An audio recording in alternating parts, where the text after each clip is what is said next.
Hi friends, welcome to my channel CSCB rank maker. Foreign കോപ്പറേഷനെ പറ്റിയായിരുന്നു നമ്മൾ പഠിച്ചുകൊണ്ടിരുന്നത്. കഴിഞ്ഞ ക്ലാസ്സിൽ നമ്മൾ കോപ്പറേറ്റീവ് മൂവ്മെൻറ്റ്സ് ഇൻ ഇംഗ്ലണ്ടാണ് പഠിച്ചത്. ആ ക്ലാസ് കണ്ടിട്ടില്ലാത്തവർ മുകളിലുള്ള ഐക്കാർഡിൽ ക്ലിക്ക് ചെയ്യുക. ഇന്ന് നമ്മൾ പഠിക്കുന്നത് കോപ്പറേറ്റീവ് മൂവ്മെൻറ്റ്സ് ഇൻ ജർമ്മനിയെക്കുറിച്ചാണ്. ക്ലാസ്സിലേക്ക് കിടക്കുന്നതിന് മുൻപ് നിങ്ങൾ ആരെങ്കിലും ഈ ചാനൽ ആദ്യമായിട്ടാണ് കാണുന്നതെങ്കിൽ സബ്സ്ക്രൈബ് ചെയ്യാൻ മറക്കരുത്. സബ്സ്ക്രൈബ് ചെയ്യുമ്പോൾ അതിൻ്റെ തൊട്ടടുത്തൊരു ബെല്ലൈക്കൺ ഉണ്ട്, അതിലും ഒന്ന് ക്ലിക്ക് ചെയ്യണം. എന്നാൽ മാത്രമേ ഞാൻ ക്ലാസ്സുകൾ അപ്ലോഡ് ചെയ്യുമ്പോൾ അപ്പോൾ തന്നെ നിങ്ങൾക്ക് നോട്ടിഫിക്കേഷനായിട്ട് വരികയുള്ളൂ. അപ്പോൾ നമുക്ക് ഇന്നത്തെ ക്ലാസ്സിലേക്ക് കിടക്കാം. കോപ്പറേറ്റീവ് ക്രെഡിറ്റ് സൊസൈറ്റിയുടെ ബർത്ത് പ്ലേസാണ് ജർമ്മനി. ആദ്യമായി വായ്പാ സംഘങ്ങൾ എന്ന ആശയം ഉത്ഭവിച്ചത് ജർമ്മനിയിൽ നിന്നാണ്. അതിൻ്റെ പിന്നിൽ പ്രവർത്തിച്ച രണ്ടു പേരാണ് FW റൈഫസണും ഹെർമൻ ഷൂൾസും. The cradle of cooperative credit movement in the world, ലോകത്തിലെ വായ്പാ സംഘങ്ങളുടെ കളിത്തൊട്ടിൽ എന്നാണ് ജർമ്മനി അറിയപ്പെടുന്നത്. Birth place of cooperative urban ബാങ്ക്സും birth place of land mortgage ബാങ്ക്സും ജർമ്മനി തന്നെയാണ്. ജർമ്മനിയിലെ കോപ്പറേറ്റീവ് മൂവ്മെൻറ്റിൻ്റെ പിന്നിൽ പ്രവർത്തിച്ച രണ്ടു പേരാണ് FW റൈഫസണും ഹെർമൻ ഷൂൾസും. ആദ്യം നമുക്ക് റൈഫസിനെ കുറിച്ച് പഠിക്കാം. റൈഫസൺ 1818 മാർച്ച് 30 ജർമ്മനിയിലെ ഹാം എന്ന സ്ഥലത്ത് ജനിച്ചു. റൈഫസൺ ഒരു മിലിറ്ററി ഓഫീസറായിരുന്നു. റൈഫസൺ റൂറൽ ക്രെഡിറ്റ് ബാങ്ക്സിൻ്റെ പിതാവാണ്. ജർമ്മനിയിലെ കോപ്പറേറ്റീവ് മൂവ്മെൻറ്റിൻ്റെ ലീഡർ എന്നറിയപ്പെടുന്നത് റൈഫസൺ ആണ്. Raiffeisen is known as apostle of cooperation. കോപ്പറേഷൻ്റെ അപ്പസ്തോൽ എന്നറിയപ്പെടുന്നതും റൈഫസൺ ആണ്. ലോകത്തിലെ അഗ്രികൾച്ചറൽ ക്രെഡിറ്റ് കോപ്പറേറ്റീവ് മൂവ്മെൻറ്റിൻ്റെ പിതാവായിട്ട് അറിയപ്പെടുന്നതും റൈഫസൺ തന്നെയാണ്. അപ്പോൾ റൈഫസനെ കുറിച്ചുള്ള വിശേഷണങ്ങൾ: father of cooperative rural credit banks, apostle of cooperation, leader of cooperative movement in Germany, father of agricultural credit cooperative movement in the world, the pioneer of rural credit movement.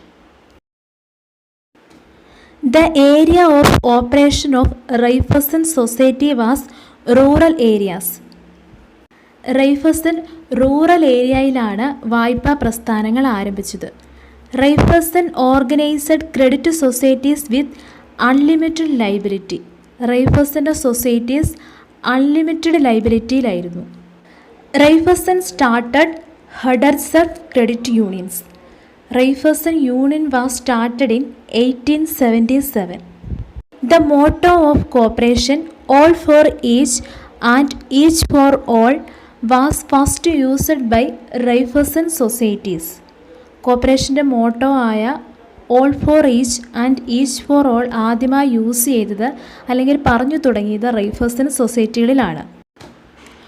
Poor people committee was organised by Raiffeisen. The name of first society started by Raiffeisen in 1862 was Village Society. Raiffeisen സൊസൈറ്റിയുടെ പ്രത്യേകതകളാണ് share of smaller values, limited area of operation, unlimited liability, dividend not allowed, elected but honorary directors and deposit from members and non members. ഇനി നമുക്ക് ജർമ്മനിയിലെ cooperative മൂവ്മെൻറ്റിൻ്റെ second ലീഡറായ Hermann ഷൂൾസിനെ കുറിച്ച് പഠിക്കാം. ഷൂൾസ് 1808 ജർമ്മനിയിൽ ജനിച്ചു. വർഷം എക്സാമിന് ചോദിച്ചു കണ്ടിട്ടുണ്ട്. റൈഫസൺ ജനിച്ചത് 1818, ഷൂൾസ് ജനിച്ചത് 1808. ഷൂൾസ് ഡെലീഷ് എന്ന സ്ഥലത്തെ ജഡ്ജും മേയറുമായിരുന്നു. അർബൻ കോപ്പറേറ്റീവ് ബാങ്ക്സിൻ്റെ ഫൗണ്ടറായിട്ടാണ് ഷൂൾസ് അറിയപ്പെടുന്നത്. റൈഫസൻ്റെ പ്രവർത്തനങ്ങൾ റൂറൽ ഏരിയയിലും ഷൂൾസിൻ്റെ പ്രവർത്തനങ്ങൾ urban ഏരിയയിലുമായിരുന്നു.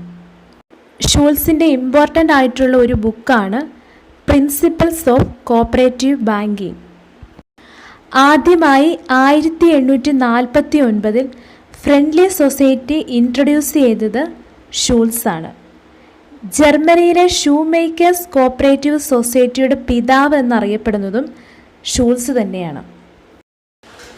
Schulze was responsible for cooperative law in Germany.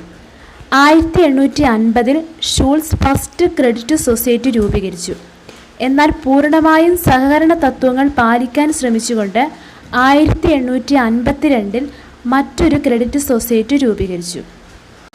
Schulze type banks people's bank എന്നാണ് അറിയപ്പെടുന്നത്. ലിമിറ്റഡ് ലൈബിലിറ്റിയിലാണ് ഷൂൾസ് ബാങ്ക് ഫോം ചെയ്തത്. റൈഫേഴ്സിൻ്റെ സൊസൈറ്റീസ് അൺലിമിറ്റഡ് ലൈബിലിറ്റിയിലും ഷൂൾസിൻ്റെ സൊസൈറ്റീസ് ലിമിറ്റഡ് ലൈബിലിറ്റീസിലുമാണ് ഫോം ചെയ്തത്. 1859 അദ്ദേഹം general union of German industrial societies രൂപീകരിച്ചു. 1867 ആദ്യത്തെ സഹകരണ നിയമവും അദ്ദേഹം കൊണ്ടുവന്നു. 1889 അത് ജർമ്മനി മുഴുവൻ പ്രാബല്യത്തിൽ വന്നു. The management of Schulze banks was democratic but paid. The rate of dividend was high in Schulze type banks. Schulze type ബാങ്ക്സിൽ ഹൈ റേറ്റ് ഓഫ് ഡിവിഡൻഡ് ആയിരുന്നു. Schulze type banks shares are of high value. Deposits from members and non members. അപ്പോൾ Schulze type ബാങ്കിൻ്റെ features urban ഏരിയയിലായിരുന്നു, limited ലൈബിലിറ്റിയാണ്, high rate of dividend, share are of high value, management of Schulze banks was democratic but paid, deposit from members and non members, no permanent reserve fund തുടങ്ങിയവയാണ്. Raiffeisen സൊസൈറ്റീസിൽ permanent ആയിട്ട് reserve fund create ചെയ്തിരുന്നു. Schulze സൊസൈറ്റീസിൽ permanent ആയിട്ട് ഒരു reserve ഫണ്ടും ഉണ്ടായിരുന്നില്ല. അപ്പോൾ ഇത്രയുമാണ് കോപ്പറേറ്റീവ് മൂവ്മെൻറ്റ് ഇൻ ജർമ്മനിയെക്കുറിച്ച് പറയുമ്പോൾ ഇമ്പോർട്ടൻ്റ് ആയിട്ടുള്ള കാര്യങ്ങൾ. ഇന്നത്തെ ക്ലാസ് നിങ്ങൾക്ക് മനസ്സിലായി എന്ന് വിശ്വസിക്കുന്നു. ഈ ക്ലാസ് നിങ്ങൾക്ക് ഇഷ്ടപ്പെടുന്നുണ്ടെങ്കിൽ ലൈക്ക് ചെയ്യുക, ഷെയർ ചെയ്യുക. നിങ്ങളുടെ അഭിപ്രായങ്ങളും നിർദ്ദേശങ്ങളും കമൻറ്റ് ബോക്സിൽ കമൻറ്റ് ചെയ്യുക. കൂടുതൽ ക്ലാസ്സുകൾക്ക് വേണ്ടി ഈ ചാനൽ സബ്സ്ക്രൈബ് ചെയ്യുക. Thank you.